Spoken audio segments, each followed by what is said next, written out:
that you have gone on a vacation with your family in the blue sea on a boat.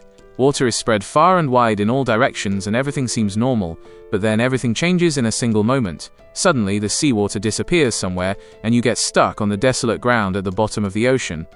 In such a situation, many questions will come to your mind. Where did all the seawater go? Will this water come back again?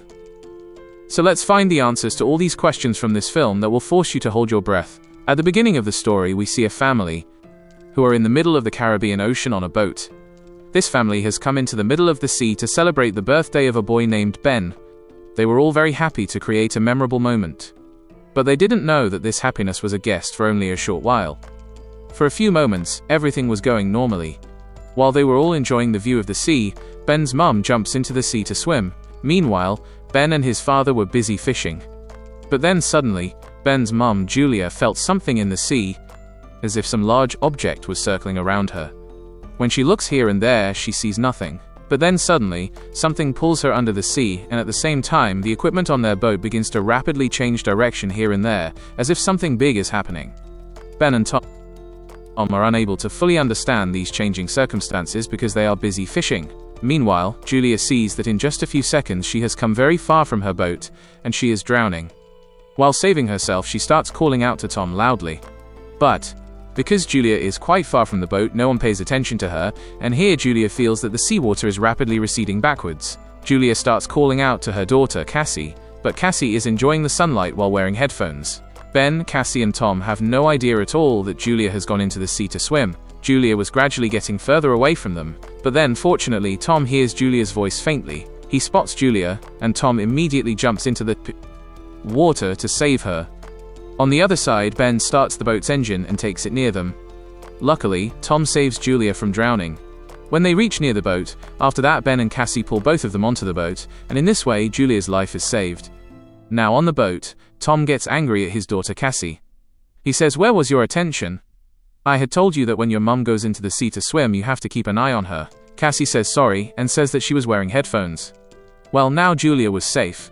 Tom says that now no one will go swimming without informing, and even if someone goes, they will inform someone first. They all agree with Tom's words, and now it was about to be night. Therefore, they all start preparing to celebrate Ben's birthday. After celebrating the birthday at night, Cassie's boyfriend's video call comes. Cassie tells him that they are all enjoying a lot on the boat. But her boyfriend tells Cassie that you all should come to the surface quickly. Here on TV, they are saying that something very big is going to happen, which will be very unusual for the whole world. Upon hearing this, Cassie notices that a very big storm is coming in the city behind her boyfriend. She gets a little worried seeing this because at that time these people were not in a safe place at all. She starts talking to him more when suddenly their connection gets cut off. She goes and tells this to her mum and dad, after which these people start checking the safety of their boat. While checking, these people notice that many whales and sharks are hovering around their boat, whereas whales or sharks are not found in this area at all. Tom was an ocean explorer, so he knew that whales or sharks do this only before a big, terrible storm arrives. They already had an inkling of the coming terrible storm, but before that, they had to deal with the sharks. Before they could do anything, during this time their boat receives a violent jolt. They all get very scared. Tom realizes that a large creature has collided with the lower part of the boat. To check this, Tom goes down into the water. He sees that a very big dent has appeared under the boat, which was surely given by a large shark. After checking this, when Tom comes back up, there is a very deep injury on his shoulder. Seeing this, Julie puts stitches on his wounds. Here, Tom tells his family that the engine has malfunctioned due to this dent given by the shark. Now we won't be able to move the boat forward. They are all stuck in the middle of the sea, and now the only option they had left was to call someone for help. But when Cassie came out to call for help, there were no signals. Their boat's communication was not picking up any signal. They were all very worried about why all this suddenly stopped. Now in this difficult time, Tom checks their food and drink supplies. They had food for only 4 days and nothing else, but they had a small hope of staying alive because these people were on a shipping route, and some ship or the other would see them passing by, after which they would save them. Now during these talks they hear a loud noise from outside. When they went out and looked, a large meteorite was coming towards them. It could collide with their ship, and to avoid it, Tom quickly starts his boat's engine. But he knew that if he did so, his boat would be destroyed, and that is exactly what happens. Their boat's engine was completely damaged. But they had no other option. If he hadn't started the engine to move the boat forward, that meteorite would have collided directly with them. Tom sees that these objects falling from the sky were actually satellites. That is why. Suddenly the radio and telephone signals have stopped working. They hadn't fully recovered from this accident when a second meteorite also started moving towards them. Now they couldn't do anything else to save themselves.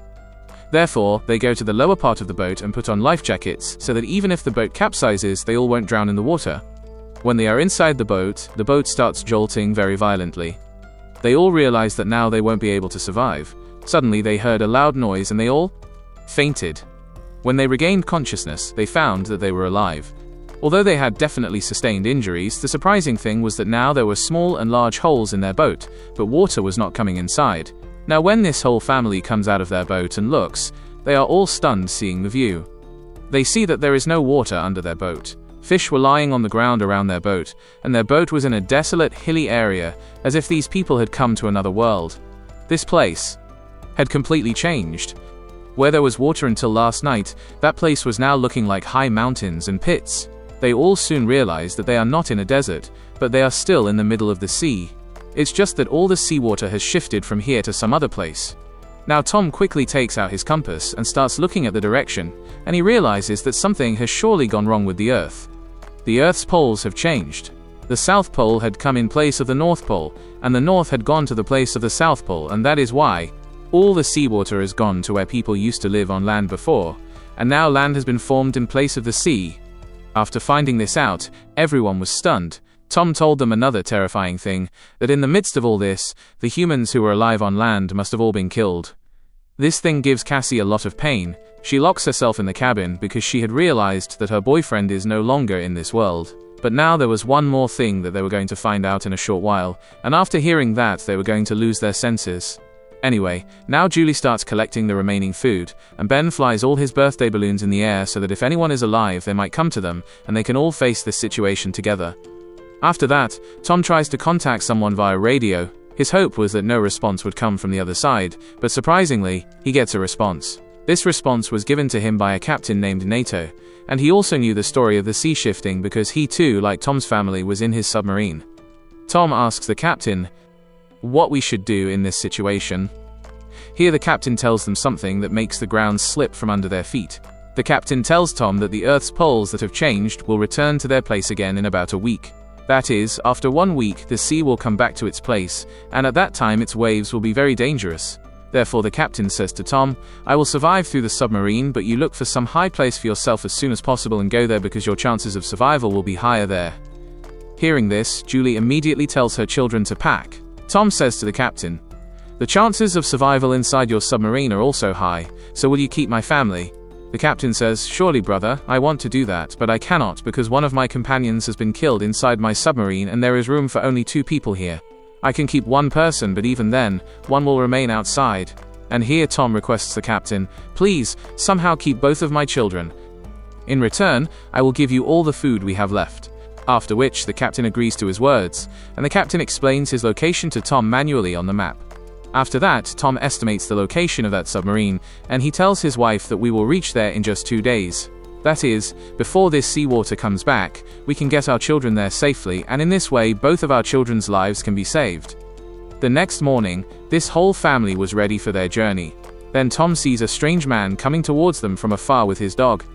Tom sees that the man is injured, therefore Tom wanted to help him. He goes to him with a water bottle. After drinking Tom's water, instead of thanking him, this man attacks him, and Julie, standing far away, also sees this. Then the man kills Tom by attacking him with a knife he has. After that, the man moves towards Julie. Now she couldn't save her husband, but she quickly goes inside the boat and locks both her children in the cabin. After that, she gives Cassie a flare gun and says to use it when we are in a very difficult situation. Now they were just talking when that man also reaches their boat, and to escape him, Julie goes inside the bathroom. Now here that killer starts searching on their boat, and as soon as he finds food here, he starts eating. He pounces on the food, as if he has been hungry for the past several days. After eating, when he starts looking for Julie, after that he goes straight towards the cabin, but after going there he finds out that there is no one where the sound was coming from. Actually, Julie had come out through the hole in the boat, and escaped from here. But that man's dog sees Julie and starts barking at her. Now, out of necessity, Julie has to kill that dog to keep it quiet, and she hides herself under the boat. Although she is not found by that killer, when he looks out and sees his dog dead, he realizes that Julie is outside the boat. Now, as soon as he got down from the boat to catch her, Julie goes back onto the boat, making her way through a broken glass, and comes inside the boat again. But in a while, Julie is caught here at the hands of that man. He starts hitting her by catching her by her hair. He starts strangling Julie. Now, she starts fighting that killer to save herself somehow. Cassie, who was watching all this from the cabin, remembers that this is a good chance to use the flare gun. She fires the flare gun, which makes the man fall far away, but not much happens to him. It just gives them a chance to run away, and the boat also catches fire. Now Julie quickly gets out of that boat to save both her children. While getting out of the boat, that killer attacks Julie once again. But this time, Julie pushes him back while kicking him. After going out, Cassie and Ben start crying seeing their father's dead body. They had not expected all this at all. Ben holds himself responsible for his father's death. He says that neither would I have left those balloons up, nor would the man have come here seeing them. Now here Julie was also crying while clinging to her husband when she sees that the killer comes out of their burning boat, and now it was not safe for them to stay here. Therefore she runs from here with both her children. After a short while their burning boat blasts. While running, these people had become very tired. Therefore they stopped to rest behind a hill because they felt that perhaps this killer had left their pursuit here. Ben was crying here too. Cassie gives him clean water to drink while encouraging him. But Ben even refuses to drink water. Julie explains to her son that it is not your fault. You had just thrown the balloons in the air for help. Just then, Julie saw that the killer is still coming after them. Now all three start running quickly to escape the killer. While running, these people had become very tired. But whenever they looked back, that killer was coming behind them. Now these people don't stop, they keep running continuously, and reach a place where poisonous water was present. While going from here, anything could happen to them. But Julie orders her children to pass through here. After passing through the poisonous acid, their condition had become quite bad, and Julie realized that Ben has become dehydrated. They had a few last drops of water, which they gave to Ben. But his thirst was not quenched with so little water. Now here Cassie had lost heart. She says whether there will be a submarine where we are heading or not, but Julie scolds her to keep quiet and do as I am saying. We will move forward and I know that I will save you. At Julie's behest, those people start walking again, and on moving forward they see a plane that must have crashed and fallen into the sea years ago. These people hide inside the plane, and Julie looks at her family photo one last time which they had taken last night. So looking at that photo, everyone remembers Tom. These three could not believe what had happened to them in just one day. Now it was quite late at night, and these people were also tired. Cassie and Ben had fallen asleep. Then Cassie's eyes open, due to someone's voice. She comes to look outside, and sees that the same killer is coming behind them. Now these three had to get rid of this killer at all costs.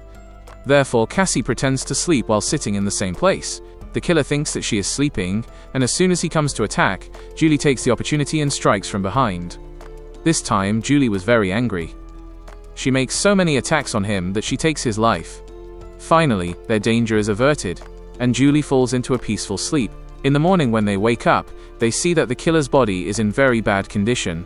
Some creature had hollowed it out from inside by biting it, which gave them an idea that there are dangerous creatures nearby. Now they had to reach quickly, where the captain's submarine was. Julie was looking at her map.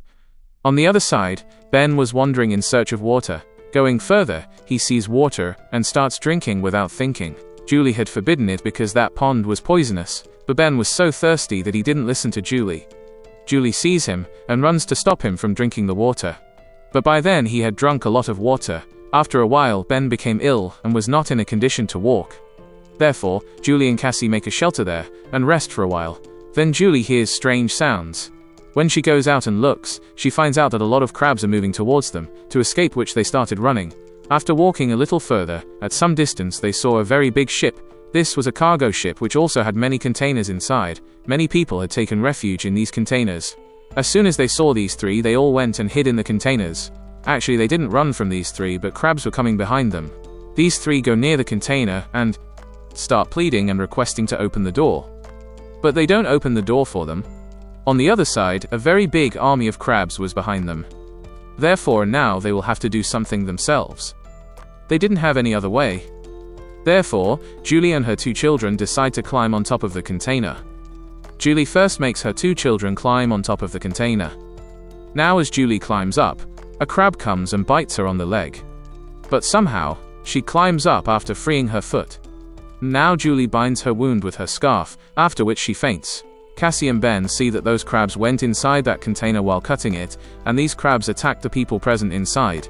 Now those people try to kill those crabs with the weapons they have, but the number of crabs was very large. These people are unable to stand before them, and the crabs kill all the people present inside the container. The next morning, Julie regained consciousness. She saw that both her children are not here. She got badly scared that something might have happened to her children. But then she saw Cassie and Ben coming from afar, who had actually gone in search of food, drink and weapons. Well, now those crabs were not here either.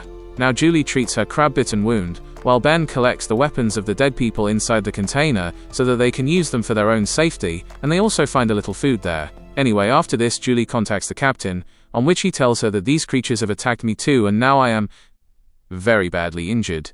I cannot help you, and at the same time he also tells Julie that now the seawater is going to come back to its place very soon. That's why these sea creatures have come back here again. Julie starts crying because these people didn't even know in which direction they had to go to get to the submarine because their map had also fallen somewhere during the night-long run. Therefore, for their ease, the captain fires in the air with his flare gun and Ben sees it. But that place was very far from them. These people start moving rapidly towards the submarine. But until now, reaching there started appearing impossible, because to reach there they have to pass through a rocky path, passing through which they might have to face those crabs again, which could take their lives. Now Cassie also starts feeling pity for her mother. What will happen to their mother? The captain will keep me and my brother out of the three of us in the submarine. But what will happen to Julie? Because now the water is about to come in a short while. Julie says to Cassie that, "You don't need to think about all this. When we reach the submarine we will decide there what we have to do," and says let's move forward. Moving forward from there, their luck betrays them once again. Landslides start occurring there where Julie, who was at the very back, a big stone fell in front of her and she gets stuck right there. Now Cassie didn't want to move forward without her mother. But she gives her an oath that you will save yourself and your brother at all costs. Now therefore Cassie starts moving forward with her brother. When they reach the submarine they don't find anyone there. These two start knocking loudly on the door of the submarine, but then the captain comes from behind, who was badly injured. The captain said that look, 3 people can sit in the submarine and my chances of survival are very low. Therefore, even if I reach up to the surface while avoiding the water by sitting in the submarine, even then I will not survive. Hearing this, Cassie quickly turned back and started coming rapidly towards Julie. There a flood of those crabs starts coming again, where Julie starts shooting all of them with her gun. But in a short while her bullets run out. Now before any creature could come and attack her, Cassie gives her a hand from above, and finally with her help Julie succeeds in coming out of there, and these people quickly come to the submarine while running. Now these people sit inside the submarine without wasting much time, and those terrible crabs also come behind them. But then they see a very big, terrible sea wave coming towards them, which was several hundred meters high. It was looking very dangerous. It comes and hits their submarine in a rapid, forceful way, which makes these people faint. When Julie regained consciousness, the surprising thing was that their submarine was not in water, but that big wave of the sea had washed their submarine and brought it into a city which was completely destroyed. Seeing which, it was clearly understood that humans have now been wiped out from the earth, and the film ends showing just this scene. If you liked the video then please subscribe to our channel and like the video. See you in the next video.